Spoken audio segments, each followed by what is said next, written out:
What up YouTube, Nick Raw here. Today I'm gonna be talking about stuff that you might not care about. Oh my god. Since I didn't have time to record a new video, nor have an idea on what to record, let's talk about digital art stuff for phones and crap.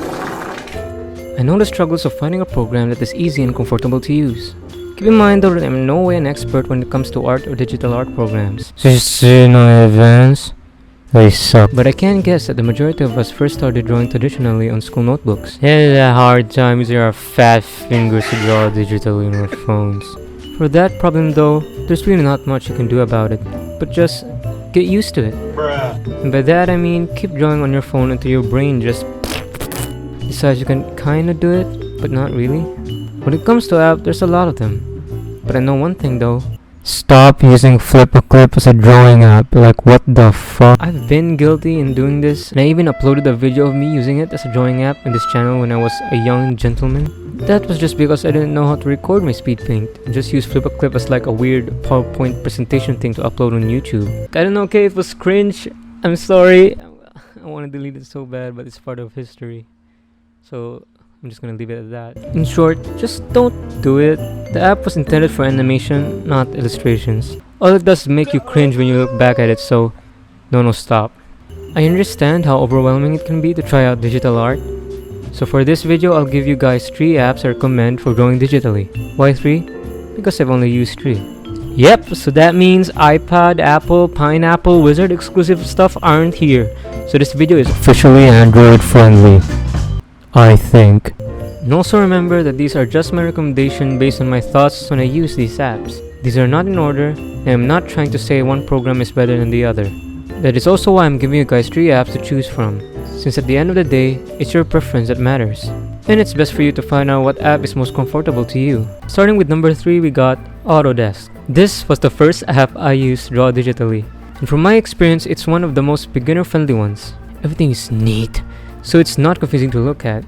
It has a time-lapse feature that I didn't know until now, and has a cool Copic section next to its color wheel.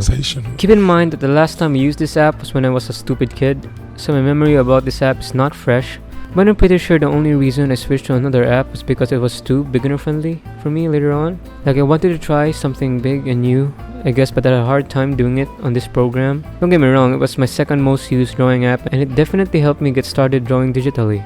It kinda has limited brushes for you to pick from, but other than that, it's great, especially if you're just starting out. Here are some of the art I did using this app back when I was like 15.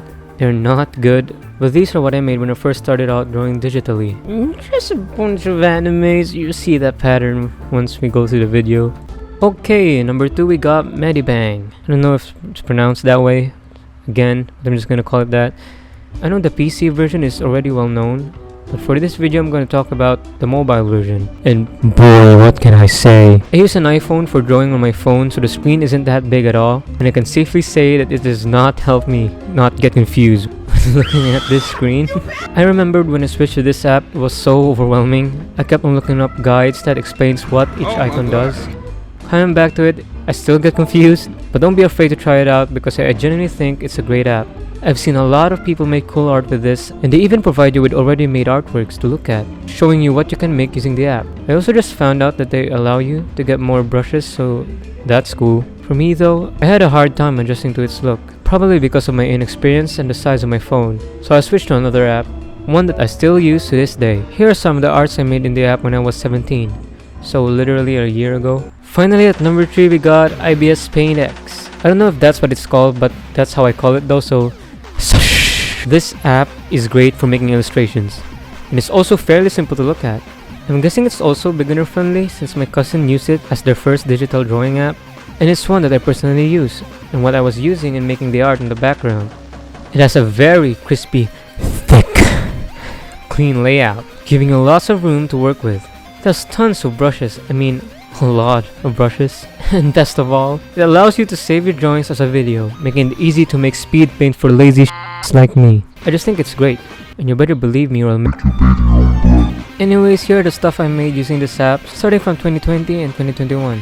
I am still trying to improve my art, especially when making traditional ones. Like, I started using watercolor and it would look messy as heck. Like, look, The pony puked through this paper. Oh, what is that?